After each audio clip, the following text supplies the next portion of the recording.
à vos titres et qualités respectifs. C'est un honneur pour moi de m'exprimer à l'occasion de cette première conférence internationale sur la forestation et le reboisement, dont l'organisation a été confiée, ou si vous voulez, la conférence est abritée par un pays du bassin du Congo, à savoir la République sœur du Congo, d'où toute notre fierté en tant que pays de ces bassins forestiers majestueux. Vous avez compris par la réaction de l'auditoire et l'assistance que, en quittant la République démocratique du Congo pour venir en République du Congo, je suis à la maison.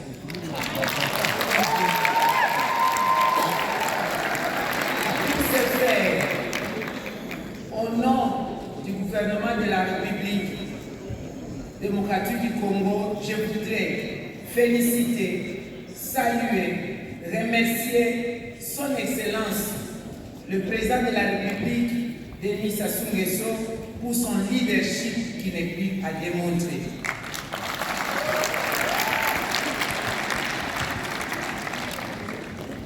Je voudrais en même temps féliciter son Excellence, Monsieur le Premier ministre, chef du gouvernement de la République du Congo, pour l'invitation et tout à fait naturel saluer la créativité et l'ingéniosité de ma sœur, ma jeune sœur, la ministre de l'économie forestière, Madame Rosalie Matata.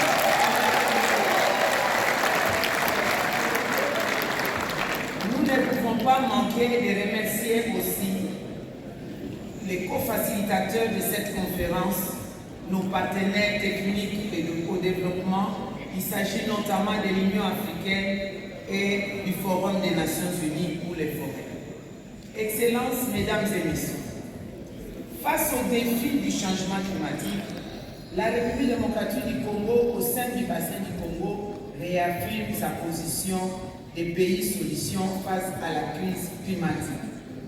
Les solutions basées sur la nature, dont notamment la forestation, le reboisement, ainsi que la restauration des espaces forestiers dégradés, demeurent les stratégies par excellence pour lesquelles les pays du bassin du Congo, dont les deux Congos, possèdent plusieurs avantages.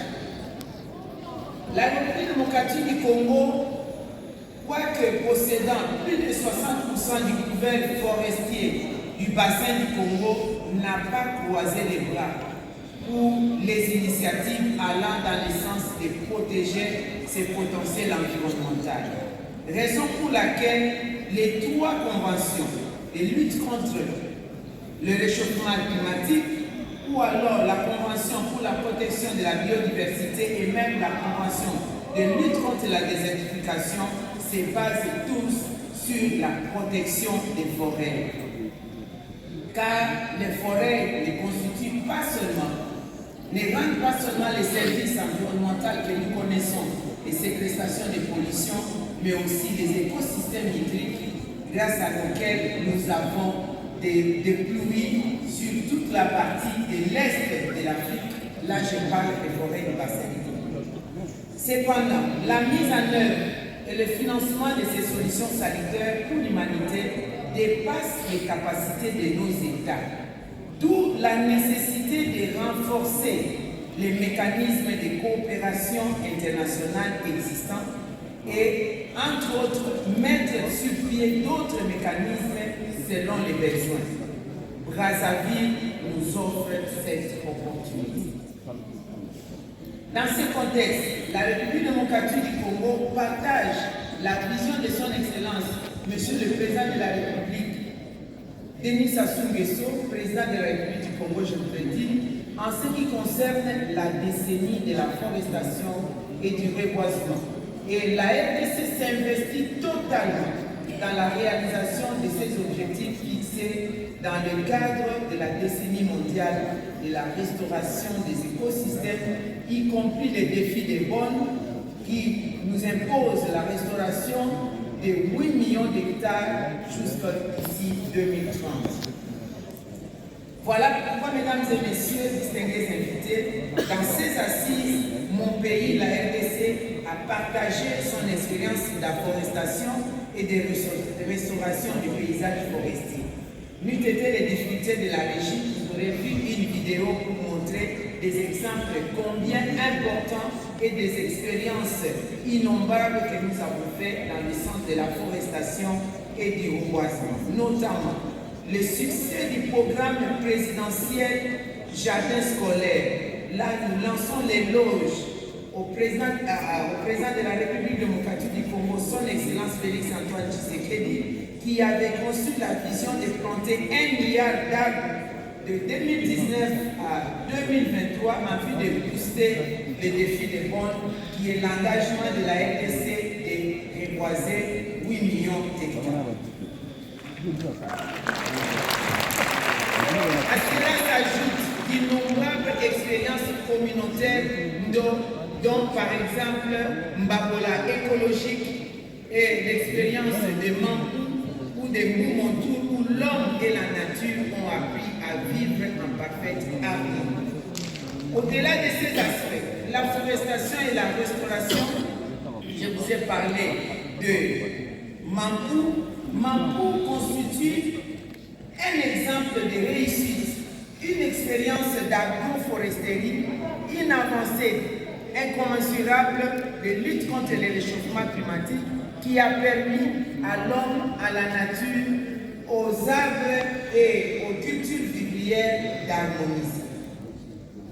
De ces plusieurs expériences, la RDC a mis en place des cadres institutionnels et a modifié son cadre légal pour protéger l'environnement. Nous pouvons citer la création d'un service public de l'État, le Fonds forestier national, qui constitue une banque de la forêt qui se nourrit des taxes de déboisement qui permet à la République démocratique du Congo de disposer des fonds nécessaires pour son programme d'afforestation et de reboisement. Il s'agit aussi de la stratégie de protection des espaces en dehors des aires protégées qui constituent des espaces qui sont en proie de déforestation et autres dégradations. Il s'agit aussi de la construction en cours d'un bâtiment qui va abriter les centres de surveillance forestière qui est en train d'être construit actuellement à l'université de Kinshasa. Mesdames et messieurs, nous avons pris des décisions à la République démocratique du Congo salutaires de suspendre l'exportation des grumes brutes pour diminuer la pression sur la forêt. Nous avons pris aussi plusieurs autres décisions pour aider à cet objectif. Excellence, Monsieur le Premier ministre, la célébration chaque année de la journée de l'arbre, c'est aussi un exemple. De chaque 5 décembre, nous célébrons à la République démocratique du Congo la journée nationale de l'arbre. C'est pour booster, pour intérioriser l'importance de l'arbre qui n'est plus à démontrer dans notre pays, qui n'est plus à démontrer dans l'humanité.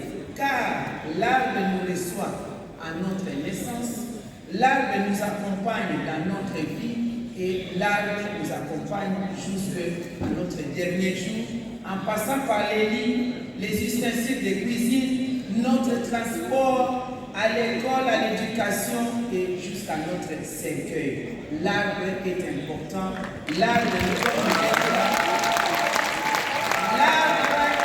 nous donne la vie car l'arbre procure l'oxygène et nous nous abritons sous l'arbre. Et nous recommandons aussi que l'arbre soit réellement l'arbre à palabre pour la réconciliation, la paix en Afrique et dans notre pays.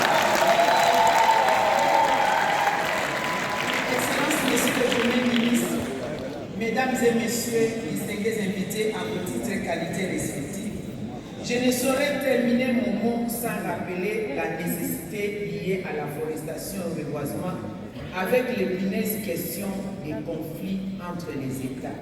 Comme c'est le cas en RDC où nous sommes victimes d'agressions et à chaque fois lorsque nous dénonçons, ce n'est pas pour vous fatiguer les oreilles, c'est pour pousser justement que le pays d'Afrique privilégie la collaboration, privilégie la paix, privilégie l'harmonie, privilégie l'unité. C'est la condition sine qua non de travailler ensemble en synergie pour sauver l'humanité.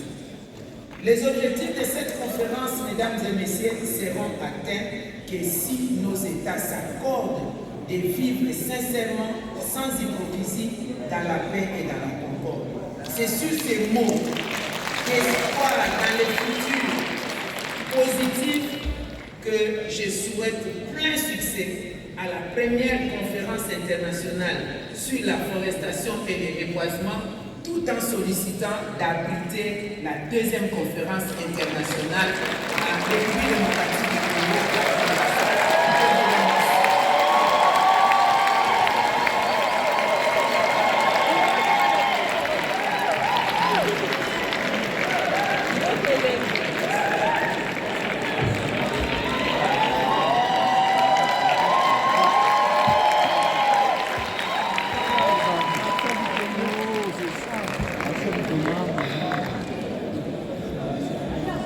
Excellences, Mesdames, Messieurs, après le mot de la République démocratique lu par Madame la ministre Ève Nazariba et avant le discours de Monsieur le Premier ministre chef du gouvernement, nous allons observer 2 minutes culturelles, 2 minutes de percussion avec le groupe Les Fantastiques sous applaudissements. Tarde à être mise en œuvre, compromettant ainsi l'atteinte des objectifs de développement durable dans le cadre de l'agenda 2030 d'une part et des objectifs de l'agenda 2063 de l'Union africaine d'autre part.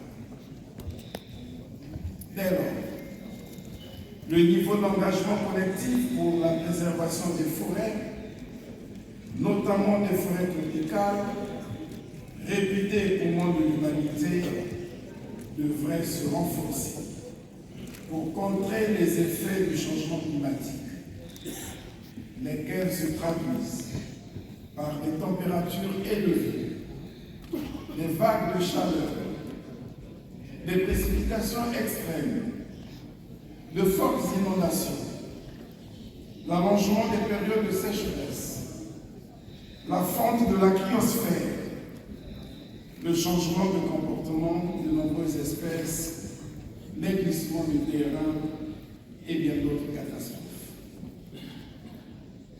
À cet égard, l'Afrique, enjeu de la planète, comme le dit si bien Denis Sassou Nguesso dans son ouvrage ainsi intitulé, paru aux éditions de la FONC en 2009, l'Afrique, disais-je, nous semble à tout point de vue, et sans conteste, le lieu privilégié d'où doit retentir la sonnette d'alarme, invitant toute la communauté mondiale à changer de paradigme, notamment en accordant le primat aux solutions naturelles pour faire en sorte que la nature elle-même guérisse la nature que la nature humaine a détruite.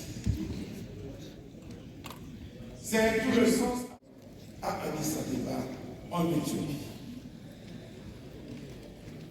Je voudrais pour cela saluer l'engagement soutenu et indéfectible des institutions internationales, publiques comme privées, à travers le monde, lesquelles n'ont nullement hésité par leur contribution multiforme à assurer la tenue des présentes assises. Je voudrais enfin féliciter l'ensemble des institutions nationales et des forces vives de notre pays qui, après avoir œuvré au succès du sommet des 3 plus grands bassins forestiers tropicaux du monde, il y a moins d'1 an, ont maintenu le même niveau d'engagement et de mobilisation pour tenir le pas. C'est le docteur Kamden Nunga, je suis général de Boulerie et commandant de la CONAS Chapelaine pour la zone Afrique. Vous avez fait une expansion. Est-ce qu'on peut avoir quelques mots de la synthèse de votre expansion, la Nous pensons simplement qu'ayant assisté à plusieurs conférences sur des thématiques aussi importantes que celle-ci, que nous avons eu à prendre des décisions, assister à des programmes, mais sur le terrain, les choses ne suivent pas. Nous pensons que l'Afrique doit un moment s'arrêter et réfléchir et voir pourquoi est-ce que la multiplicité des conférences et des croisades n'amène pas un changement. Et nous pensons que le changement de mentalité est important. C'est la raison pour laquelle CONACYT Chapel, en tant qu'une institution humanitaire, se veut d'accompagner ce genre de programme, de projet que son Excellence le Président Denis Sassou Nguesso a établi et qui est implémenté par la ministre de l'économie forestière ici, afin que les choses se passent réellement sur le terrain. Nous pensons qu'en sortie d'ici, si chacun prend la décision de planter un arbre ou de pousser ceux qui sont autour d'eux à planter des arbres, l'impact de cette première conférence internationale sur la forestation et le reboisement vaudra tout son talent ou son présent. En tout cas, nous vous remercions. Le plaisir est pour moi et j'espère que vous serez aumônier de la CONACYT Chapel parce que nous travaillons dans le cadre des juges de paix, nous travaillons dans le cadre de l'environnement. Nous sommes une structure qui veut accompagner l'Afrique à s'émerger parce qu'au moment où on parle de globalisation, il est important que l'Afrique tire son épingle du jeu et se présente. Et la CONACYT Chapel, en tant qu'institution culturelle des Nations Unies, se veut d'être un partenaire idéal pour la plupart. Merci. Merci.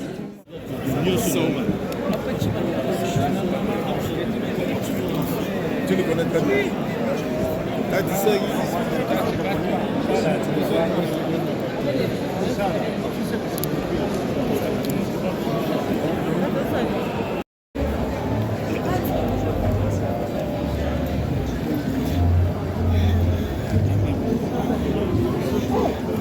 Les appels. On dirait pas si mon